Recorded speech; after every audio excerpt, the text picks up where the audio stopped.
Bonjour à toutes et à tous, bienvenue dans cette nouvelle vidéo. Ça fait vraiment là pour le coup une éternité que je n'ai pas filmé. Je crois de tout le mois de juin je n'ai fait aucune vidéo. Et là je vous retrouve en ce 1er juillet chez moi. Je ne sais pas à quel moment je posterai cette vidéo.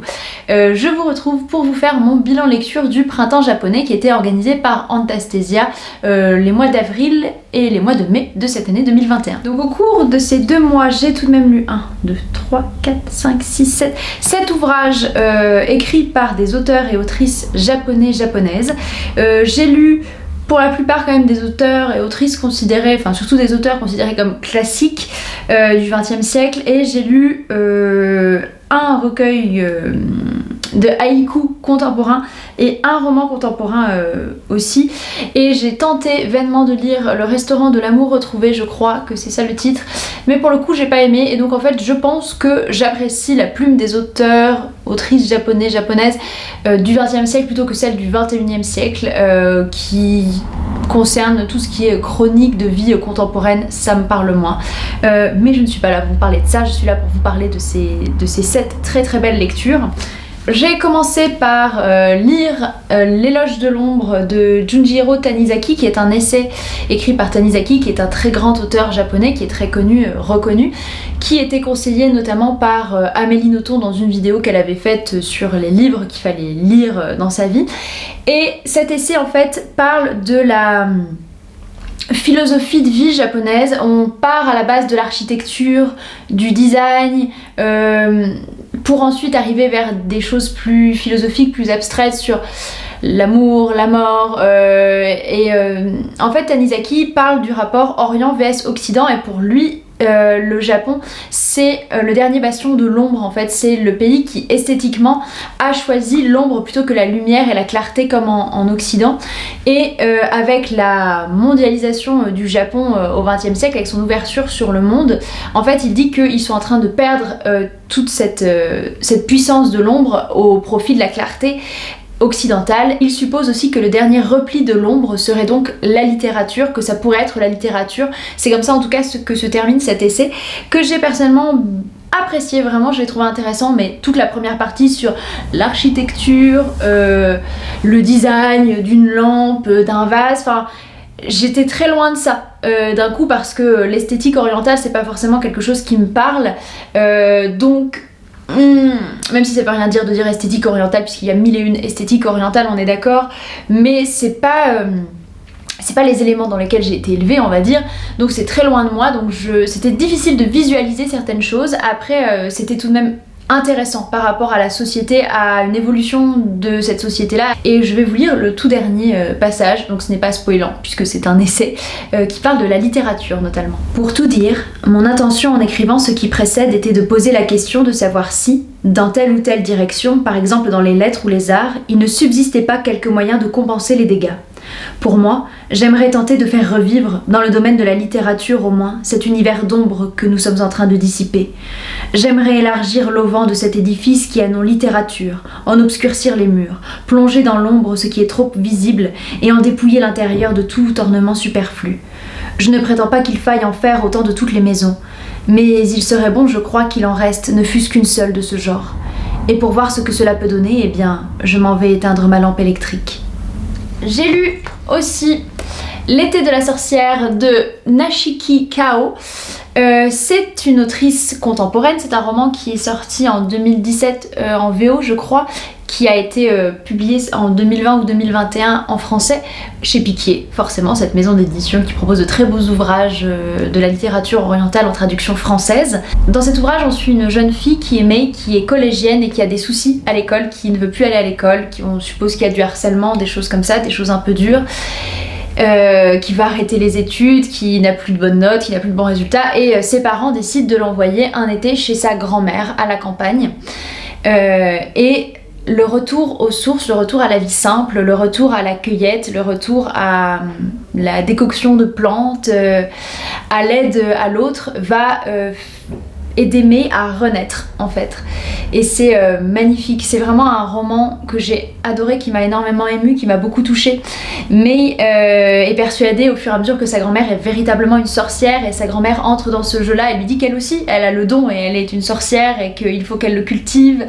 Et on n'est pas dans la sorcellerie boule de feu, hein, on est dans la sorcellerie des simples en fait, de la sorcellerie des femmes depuis des siècles.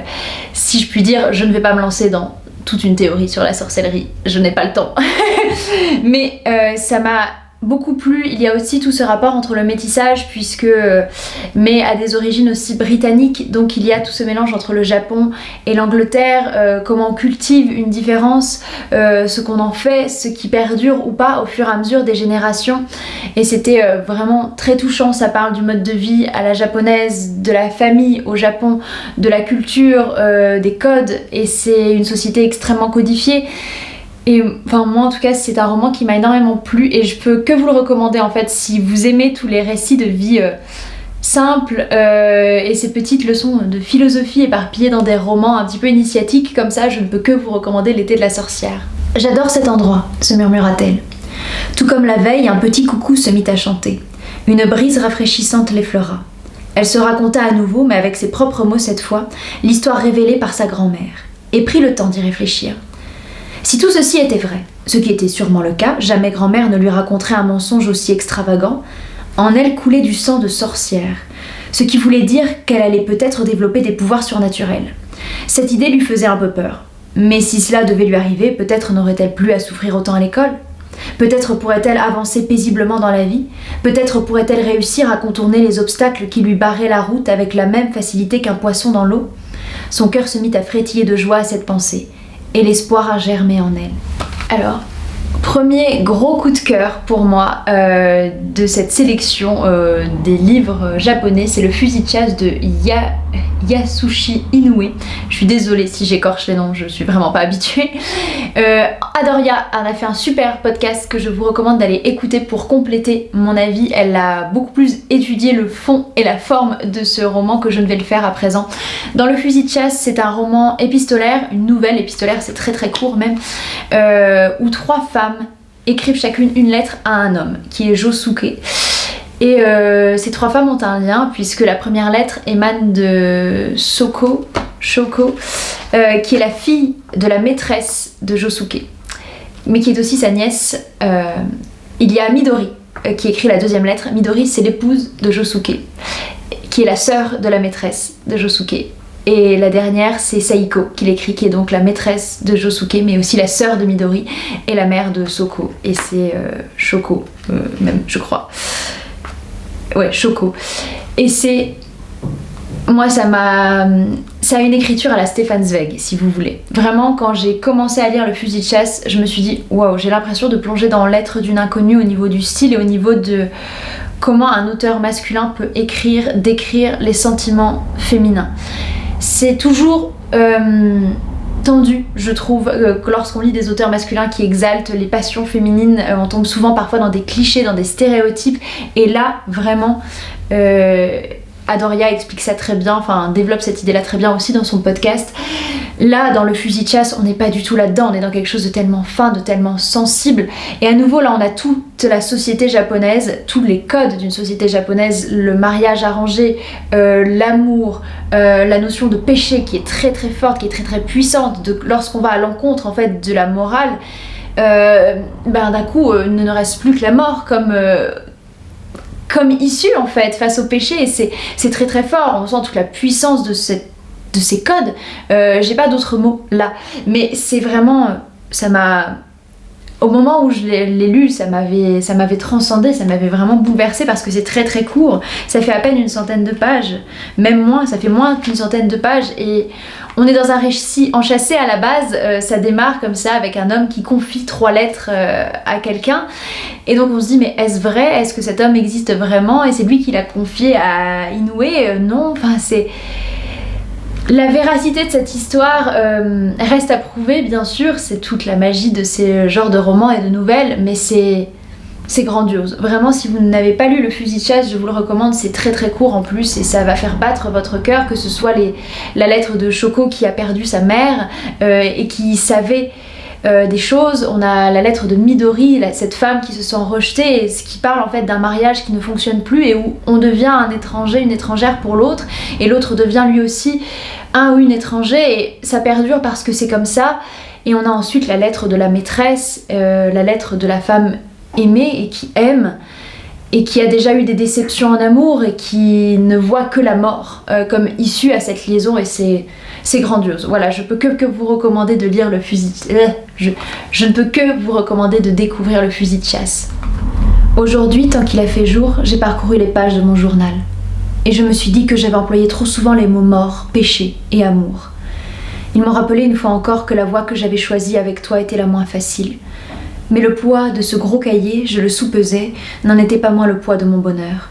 Péché, péché, péché. J'étais obsédée par le sens du péché, et à chaque instant l'image de la mort venait frapper mon regard. Je pensais que si Midori-san venait à apprendre notre amour, je devrais payer mon péché de ma mort. Mais mon bonheur y gagnait encore en profondeur. J'ai aussi lu deux nouvelles de Tanizaki qui sont deux amours cruels, préfacées par Monsieur Henry Miller. Publié chez Stock. Je ne sais pas si cette édition existe encore, mais j'ai donc pu découvrir Tanizaki, cette fois-ci dans sa plume de romancier. J'ai pu découvrir à nouveau une idée de ce qu'est l'amour au Japon. Et je pense que amour associé à l'adjectif cruel fonctionne très bien avec tout ce que j'ai pu lire qui concerne l'amour et les japonais japonaises. Dans la première nouvelle, on suit une jeune fille qui va devenir aveugle et qui va devenir maîtresse de musique, et son serviteur qui va être aussi son amant tout au long de leur vie, et c'est une relation vraiment cruelle de domination, d'humiliation très très forte. Dans la deuxième que j'ai personnellement préférée, c'est un homme qui raconte à un jeune garçon l'histoire de sa vie, de son amour pour une femme qu'il n'a pas pu épouser, dont il a épousé la sœur. Enfin c'est tellement tordu et c'est très beau. Voilà, c'est très poétique, notamment la deuxième. On a des moments de chansons, de phrasés très intéressantes et qui nous plongent comme ça dans cette histoire d'amour presque légendaire. Et oui, enfin vraiment, on sent que l'amour au Japon, c'est pas simple. On sent que le fait d'avoir une société extrêmement codifiée derrière, ça n'aide pas à ce que les relations soient saines. On sent qu'il y a une culture, je ne sais pas si je dirais de l'ombre comme Tanizaki, mais une culture en tout cas de la domination, de l'ego, de l'honneur qui est très très forte. Oui, enfin c'est vraiment étrange les relations entre, en tout cas là dans tout ce que j'ai lu, hommes et femmes qui s'aiment. C'est parfois malsain en fait, c'est souvent malsain, ça amène à des choses extravagantes en fait qui conduisent forcément les personnages à mourir ou à faire des choses extrêmes, ce qui n'est pas pour me déplaire, hein. Vous l'avez sans doute deviné au fur et à mesure des années, mais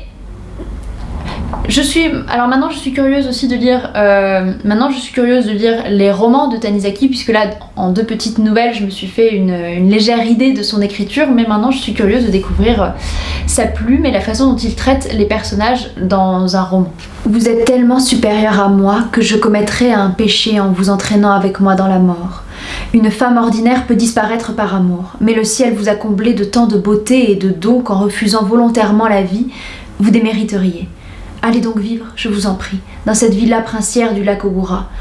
Souvenez-vous qu'en menant cette existence, vous me donnerez plus de joie que si nous mourions ensemble. Je sais que vous ne verrez pas dans mes paroles le signe d'une altération de mes sentiments envers vous ou de la peur de la mort. Vous avez trop de générosité pour vous méprendre, et je suis sans crainte à ce propos. Je vous ai parlé sans réticence, vous qui êtes né le cœur fier et courageux. Vous oublierez aisément un être tel que moi. C'est très beau. Enfin voilà, à chaque fois c'est très très beau, c'est très très tragique, ça me plaît. J'ai lu une partie de cette anthologie du poème court japonais que sont les haïkus, qui est publié chez NRF Poésie Gallimard. C'est un recueil qui se divise en 4 parties, puisque ça parle des 4 saisons, le printemps, l'été, l'automne et l'hiver. Je ne sais plus mes saisons. Et donc j'ai lu tout ce qui concernait le printemps. Cet été je vais lire tout ce qui concerne l'été. Et moi je suis une grande amatrice de haïkus. J'aimais pas du tout au début quand j'ai découvert les haïkus à la fac. Un de mes professeurs de linguistique sémiotique nous avait parlé de cette forme de poésie et ce n'était pas assez grand pour moi, les haïkus, je pensais. Et puis au fur et à mesure j'ai découvert des haïkus somptueux qui m'ont marqué à vie. Je trouve que les haïkus, il n'y a rien de plus incisif qu'un haïku. J'imagine à chaque fois que j'en lis, qui me touche comme ça en quelques lignes, la pointe d'une plume qui comme ça, qui s'enfonce au tréfonds de mon cœur et qui fait jaillir l'encre en moi. C'est très fort comme image. Je vais vous en lire 2-3 parce que un haïku c'est pour soi aussi, je trouve beaucoup. Ça fait ensuite c'est matière à penser, c'est matière à image. C'est vraiment une poésie de l'instant, le haïku, et ça développe aussi toute la philosophie de vie japonaise. Voilà, je n'ai rien de plus à ajouter. Enseveli dans un rêve de fleurs, je voudrais mourir à l'instant. Oshi et Tsujin. Puisqu'il le faut, entraînons-nous à mourir à l'ombre des fleurs. Kobayashi Issa. Tous en ce monde sur la crête d'un enfer à contempler les fleurs. Kobayashi Issa. C'est très beau. Il y a toujours un rapport avec la nature et la mort, et bon, c'est tout ce que j'aime, voilà, c'est tout ce que j'ai à dire. Là maintenant, il faut que je vous parle de mon plus gros coup de cœur de ces 2 mois de lecture autour des auteurs et autrices japonaises. C'est Neige de printemps de Mishima, qui est le tome 1 de La mer de la fertilité, qui est une tétralogie, la dernière écrite par Mishima, qui s'est suicidée après. Et j'ai été... c'est l'une de mes plus belles lectures aussi de 2021. C'est la lecture la plus marquante pour moi de ce printemps. C'est une histoire d'amour, voilà. Ça commence comme ça. Ça commence par dire que c'est une histoire d'amour d'entre 2 êtres, un jeune homme issu de l'aristocratie et une jeune fille issue de la noblesse, qui ont été élevés ensemble et qui vont passer tout ce roman à se chercher.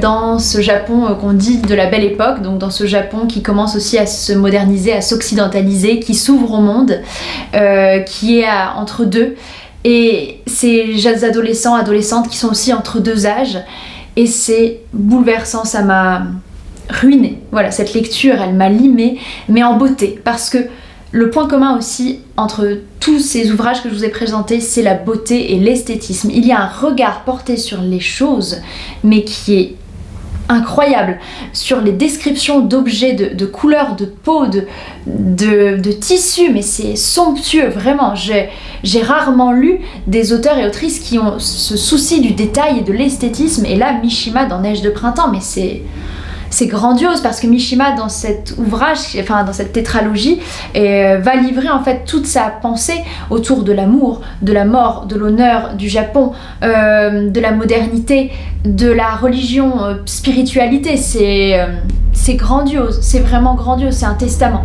en fait, cette tétralogie. Donc je n'ai lu que le premier tome et je lirai les tomes suivants au fur et à mesure des âges, parce que les protagonistes ont des âges différents. Donc je trouve ça intéressant de lire ce premier ouvrage alors que l'adolescence pour moi n'est quand même pas si loin, et ensuite au fur et à mesure que les personnages vont grandir, lire leurs réflexions et leur vie.